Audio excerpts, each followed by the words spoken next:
The Pest and Predator podcast is brought to you by Field Heroes, powered by the Western Grains Research Foundation. Visit fieldheroes.ca to learn how beneficial insects can benefit your farm. Welcome to the Pest and Predators podcast, featuring interviews with entomologists from across the prairies. I'm your host, Sean Haney of RealAgriculture.com and Real Ag Radio on Rural Radio 147, Sirius XM. These entomologists have the latest information on pests that you may encounter in your fields and the beneficial insects that help to control them. Today I'm speaking with Jennifer Otani. She's with AAFC in Beaverlodge, Alberta. We'll be talking about some very, very interesting things that are happening in your stubble. Jennifer, great to have you on the Pest and Predator podcast. Thanks very much, Sean. Thanks for having me. Yeah, it's great to chat with you. Jennifer, you mentioned there are secret agents in the stubble. This sounds very mysterious. Tell us about the work you did that led to this new discovery.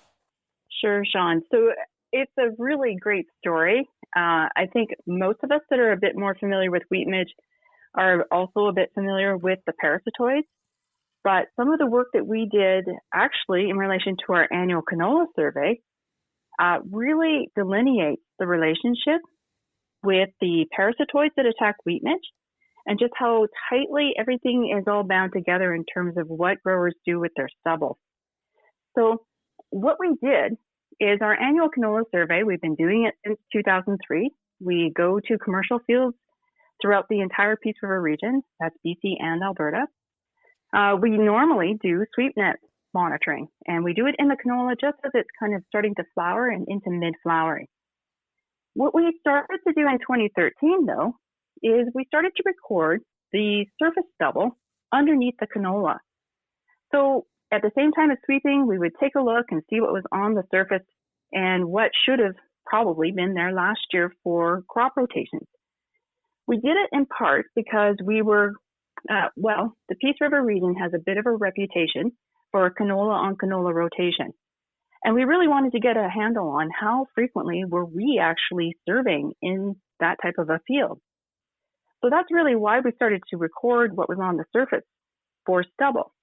But the interesting thing is we had wheat midge outbreak really for the first time in the Peace River region in 2011. When we actually were doing our field surveying in 2014, we brought all of our sweep net samples back and we started to process that material. And the really interesting thing is for the first time ever, we saw hundreds of some of these very small parasitoid wasps. And when we sent samples out to Ottawa, we were suspicious, but sure enough, they confirmed for us that they were Macrogleanes penetrans. Whoa, Jennifer, I'll stop you there. Did you say Macrogleanes penetrans? What is that, and what does it do? So this is a very effective parasitoid wasp that was actually introduced in Saskatchewan in the 80s to actually combat wheat midge. Now, this little wasp is very host specific. It attacks the wheat midge eggs and lays its egg on that egg so that when the wheat midge starts to hatch out of the egg and develop, the parasitoid is actually already inside that developing larvae. Now, if you take a quick look at the image of the wheat midge life cycle, we're remembering that right now out in our fields would be overwintered cocoons. Now, those cocoons are actually enclosing last year's larvae that have overwintered. But the amazing thing is these little parasitoid wasps are inside the cocoons that were parasitized last season.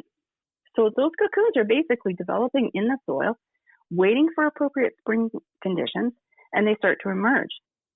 The interesting thing is when we did our annual canola sweeps and when we were in fields that had wheat stubble, we found some huge numbers of Macrogleanes penetrans. What we very much suspect is happening is that they're actually up on the flowering canola, feeding on nectar, maybe pollen, and that's very typical for our parasitoid wasps. They're possibly even mating, and from that point, they then disperse to find wheat fields and the wheat midge. But for that very important period, they were very easy to collect in their sweep net samples in the flowering canola. So what does this mean for growers? We're fairly familiar with this host-parasitoid relationship. What we really want to emphasize to growers is the fact that this is a real phenomenon. It's easy to see in sweep nets. And it's absolutely happening in fields all around them. And for our folks in the Peace River region, this was a huge step in 2014 because it was actually showing some very sizable numbers of not maybe just wheat midge in wheat, but actually the beneficial parasitoid, huge numbers in this wheat stubble that was sitting underneath the canola and flour. And in fact, it actually helped us confirm how far that parasitoid wasp seemed to have spread. And we continue to see them in lots of fields throughout the entire Peace River region, which is really a good news story. You know, when it comes down to the spray decision, this is why it's important to know whether or not Macrogleines penetrans are in the stubble. So 2 things regarding that. 1, how do I identify them? And 2, how can we protect them? Yeah, so to identify them starts to be a real challenge because I'm not kidding. These are tiny, tiny wasps, about 1, maybe 1.5 millimeters long. But one key way that we can actually start to identify the levels of parasitism is through that fall soil core survey that Alberta Agriculture coordinates. Now, actually, the soil core survey happens in several of our prairie provinces, but having some sense of not just the wheat midge densities in our fields, but also the level of parasitism helps actually give us those forecast maps that we're looking at come January, February, when we're actually trying to look at wheat midge risk across the prairies. So it is difficult for growers to assess exactly who's in their field unless they participate in those surveys, in which case a plug please to go and participate and volunteer your field. But, you know, one of the challenges too is that if you have wheat, you should maybe assume that if you've had wheat midge issues, potentially you could have the parasitoids in those fields. So it's almost like we want you to operate on the assumption that you probably have some beneficials in that stand. Now, one thing I do want to also mention is a lot of growers, when they have the forecast map and they're choosing to actually, because they're in high risk areas, they're sometimes choosing to put in midge tolerant cultivars.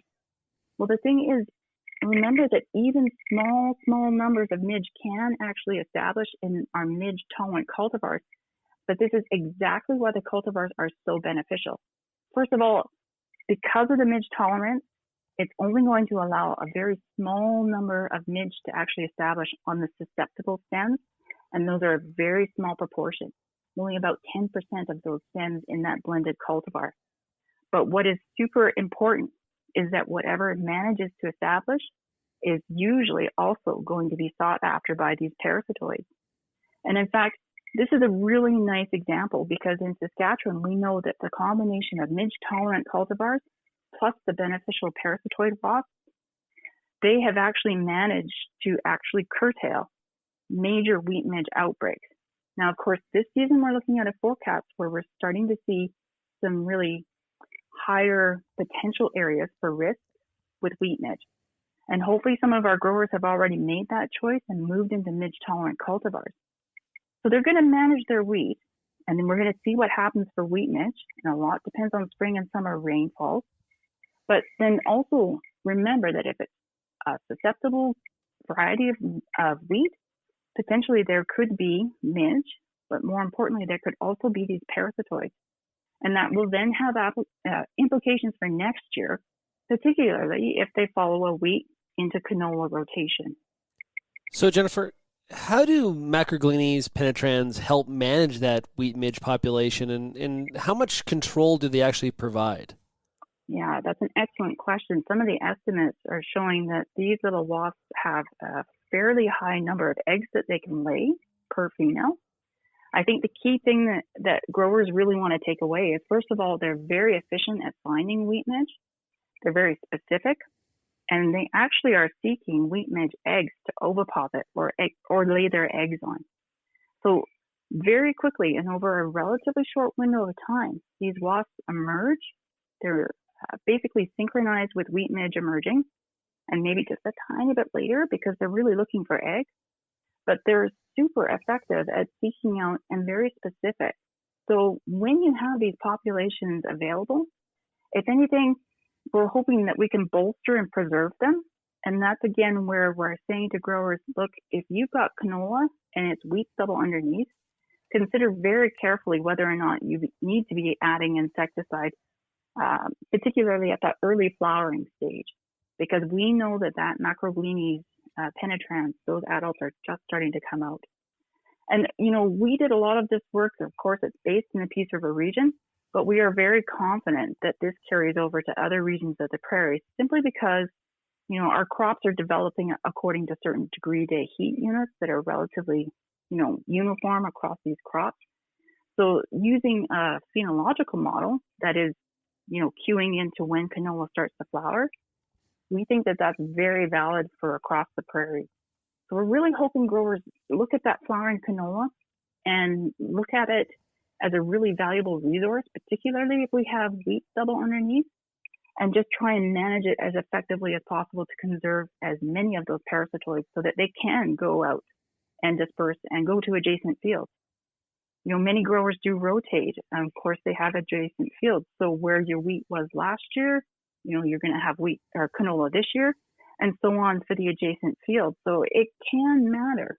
Jennifer, what does the midge forecast look like for the upcoming year? Yeah, so that is always a great question. And the maps, in terms of the forecast maps, those are typically available for Alberta and Saskatchewan starting in mid to late January.